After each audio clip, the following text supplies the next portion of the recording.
Hey there, I'm Sarah Thompson, 32 years old and part of Thompson's Tools, our family's hardware store.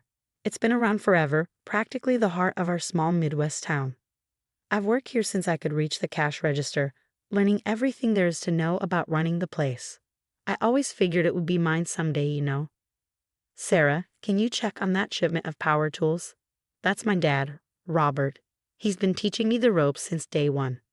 On it, Dad, I reply, heading to the stockroom. As I count the boxes, a smile creeps onto my face. This store, it's more than just a place to work. It's our legacy. My little brother, Mike, though, that's a different story. While I'm here busting my butt, he's out chasing his latest big break. Just then Lisa, my best friend, pops in during her lunch break from the local paper. Hey Sarah, how's business? Same old, same old. How's the journalism world treating you? We chat for a bit until a familiar face walks in. David, my boyfriend and our most loyal customer. There's my favorite hardware expert, he grins, leaning against the counter. What can I do for you today, Mr. Contractor? I tease back. As we flirt, old Joe shuffles by, muttering something about young love. Joe's been here since I was in pigtails, practically family at this point. All right, lovebirds, some of us are trying to work here, Joe chuckles. The day moves along with the usual hustle and bustle.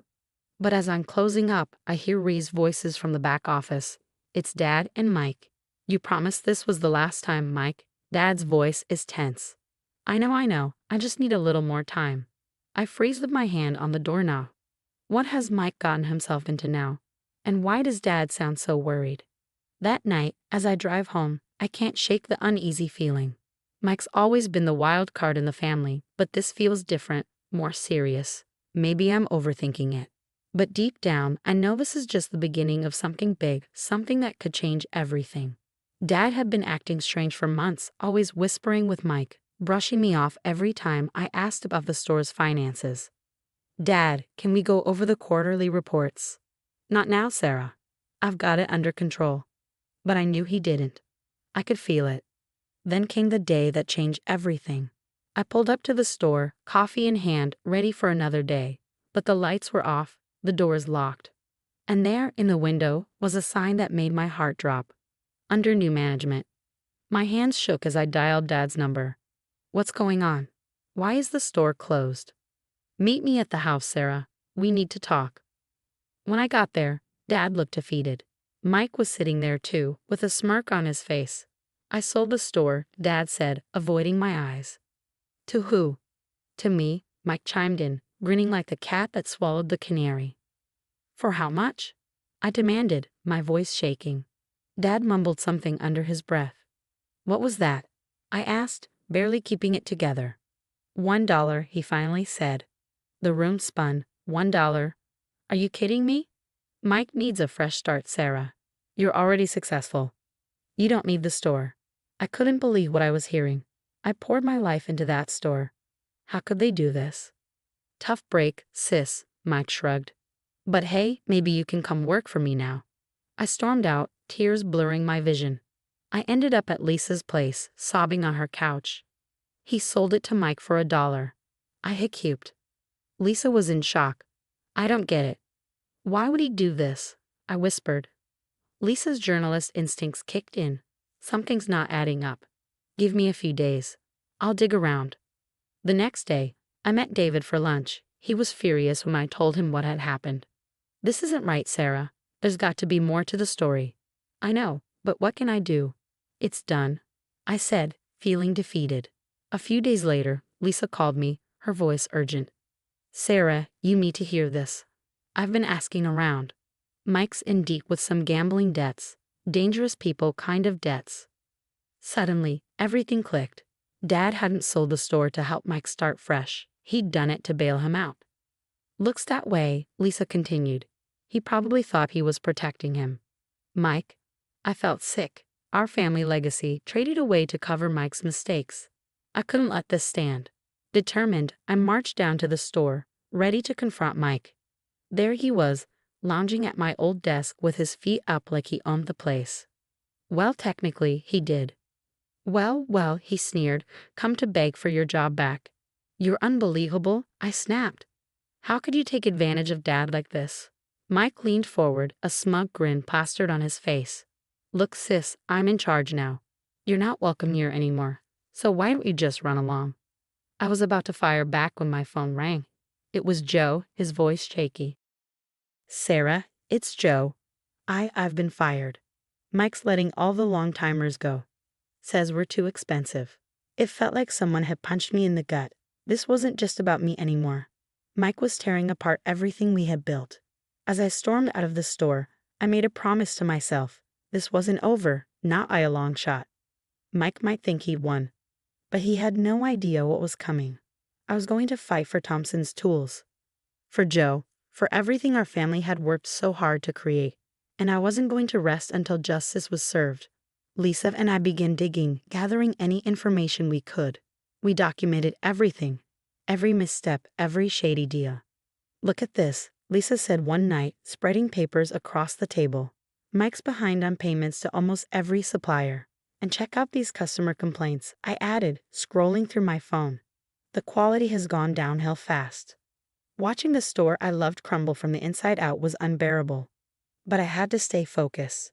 David was a huge help too, spreading the word in his circles. I told the guys at the site about Mike's unreliability. David said, "Word's getting around fast." Joe, now on the outside, had become our inside man, keeping us updated on Mike's day-to-day screw-ups. "He's clueless, Sarah. Can't even work the register right," Joe reported one night. Then, out of the blue, Dad called. "Sarah, can we talk?" I made a mistake. We met at a diner. Dad looked rough, like he hadn't slept in weeks. "I'm sorry, Sarah. I thought I was helping Mike, but maybe we can work together to fix this." I stared at him, disbelief bubbling up inside. "Fix this? You sold our family legacy for $1, Dad. $1? It's too late for sorry." I stormed out, fury and hurt waging war inside me. But I didn't have time to dwell on it. Later that night, Joe called again, panic in his voice. "Sarah, you've got to get down here. Mike's selling off inventory for pennies on the dollar. Your dad's helping him." My heart raced as I sped to the store. When I arrived, there they were, Dad and Mike, loading up a truck with our best stock. "What the hell do you think you're doing?" I shouted. Mike spun around, caught red-handed. "Mind your own business, Sarah." "This is my business. You're destroying everything we built." Dad stepped in, pleading. "Sarah, please, Mike needs the money. We're just trying to." "To what?" "Ruin everything." "Congratulations. You've succeeded." Years of pent-up resentment and betrayal came pouring out. We yelled, we cried, we accused. It was ugly, but it was necessary. As I left that night, I knew things would never be the same. But I also knew what I had to do next. The following morning, I met with Lisa. "It's time," I said firmly. "Let's go public." We gathered our evidence and took it to the local business association, exposing Mike's mismanagement and Dad's unethical practices. The town erupted in outrage. "I can't believe it," exclaimed Mrs. Johnson, one of our longtime customers. "I won't be shopping there anymore." That's when things really spiraled out of control.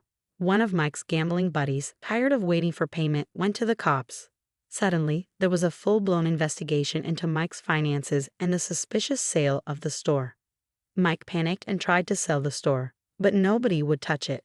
The bank froze his accounts, leaving him trapped. Amid all this chaos, Dad suffered a heart attack. It wasn't major, but it was a wake-up call. When I visited him in the hospital, he looked frail. "Sarah," he said, his voice weak, "I'm so sorry for everything. I know it doesn't fix anything, but I was wrong." I wasn't ready to forgive him yet, but I listened. It was a start. Then came the bombshell. Our lawyer, Mr. Peters, called me. "Sarah, Mike's activities have voided the original sale. Legally, the store is yours." I could hardly believe it.